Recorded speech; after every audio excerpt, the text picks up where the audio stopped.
first of all, hi everybody. I'm very happy to be on this stage, and first, thank you very much that I have the possibility to be here to the Athens Democracy Forum. I'm not used to stand in such like a huge crowd, and normally I'm not standing alone. Usually I take a bunch of young people from youth organizations with me, and I'm the one introducing them, and then I step aside.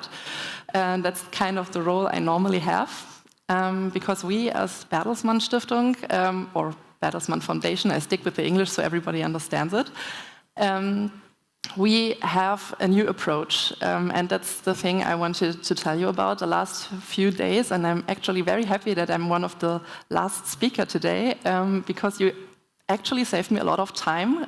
I don't have to argue with you that young people have a voice, have made their mind up, and are extraordinary experts in their fields. I think everybody noticed that. We started off on Tuesday with the young students who actually challenged a lot of our experts on the stage, which I find very marvelous.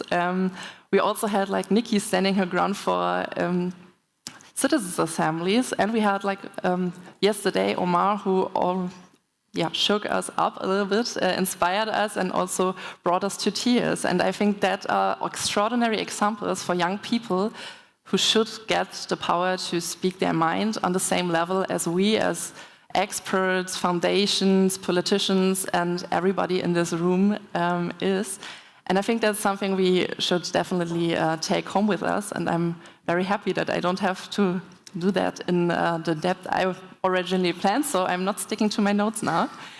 And we as Foundation, we started in the beginning of the year and noticed like, okay, we didn't have planned something for the European elections, and it's coming up, and last time not like 1 out of 2 young people under 30 just voted for the European elections in Germany, and that's a shame.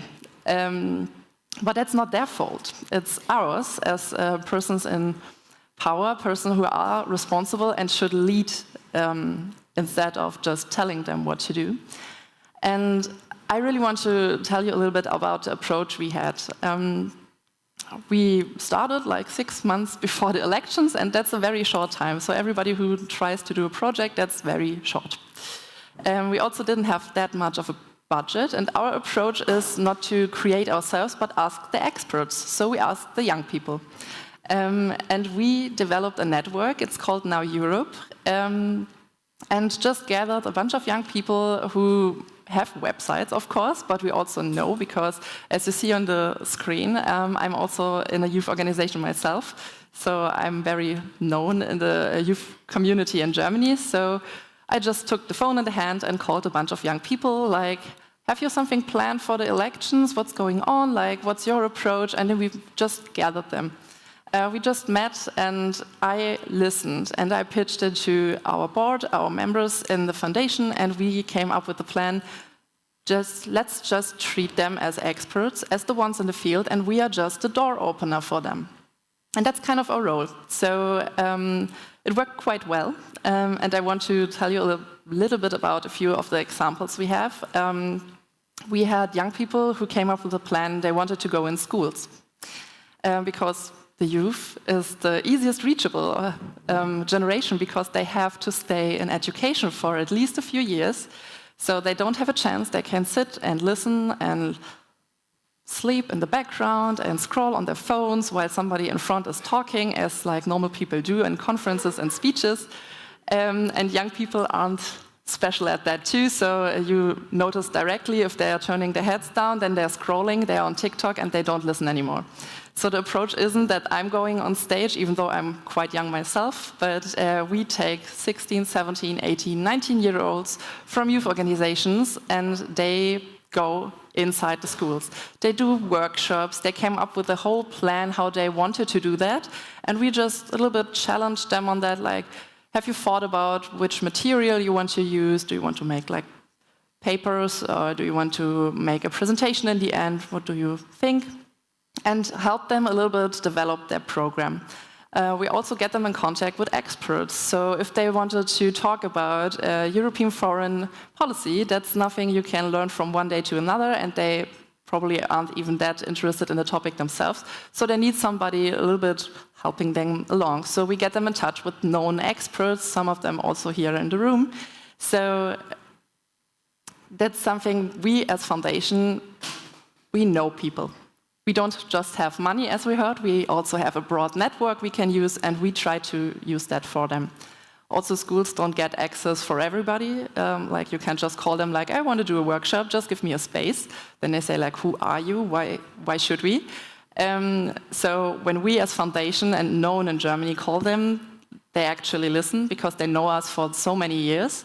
And we were able, like, we planned for about 12 schools.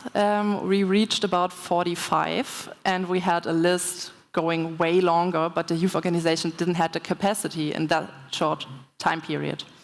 And they went there and they showed the teacher the door. That was kind of the first thing they did.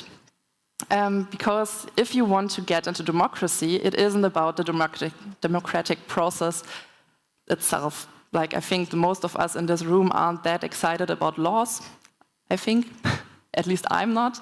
The thing that gets us passionate about democracy is the feeling of democracy, the ideal behind it, and the emotional connection to it. And that's something you don't learn in books. That's something you have to experience, you have to live it, and you have to have role models who also help you experience it. So our young people got into the schools, showed the teacher the door, and just said like, okay, we are like 18 ourselves, we are also the first time voting this election, and we want to talk with you about democracy. Then half of the room already slept. So they started a little bit more in an engaging way. So they did games, and they also played role plays, and they had also a big group of, I call it fuck-up night, but in the daylight. So they sit together and were just like, why aren't you interested in politics? Why don't you read newspapers? What's happening there? And when the teacher is out of the room, they open up way more because they don't feel the pressure of getting bad grades if they don't remember how our system works. Or if they say, I absolutely hate newspapers, then the teacher is not going to judge them because they didn't hear it. But the young people, they understand. They talk the same language. They can refer to TikTok memes and other stuff the younger generation knows, and I'm already behind on that, and I'm just 27. So we have this better connection there.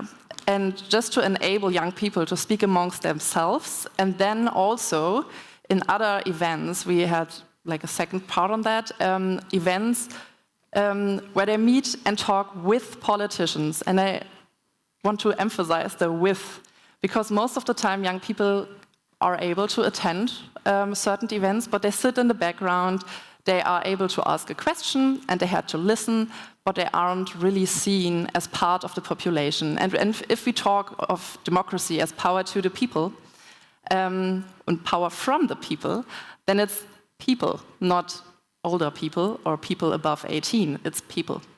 So we, as Bertelsmann Foundation, try to advocate that young people are seen as experts themselves, are getting the right spot at the table, at not the kids' table, rather than the actual table with everybody here in the room, as the Democracy Forum showed us so good. And that's the approach we take. We reached about 45,000 young people in just those about 6 months we had to prepare. And it was like from smaller things, young people organized like little music festivals in their hometown, or pizza in a bar and some beers. And they talked about politics just because they wanted to. And they came for the free pizza, but they stayed for democracy. And in the end, we all had like a big festival.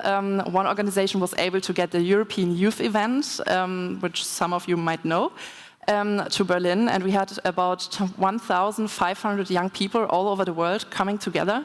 And it was all done just by this youth organization themselves. We helped them along, like asked them, do you want to have some politicians there? They were like, yes. Can we have maybe a member of staff of some of the parliamentarians? And we were like, why are you aiming so low? Why don't you want the politicians themselves?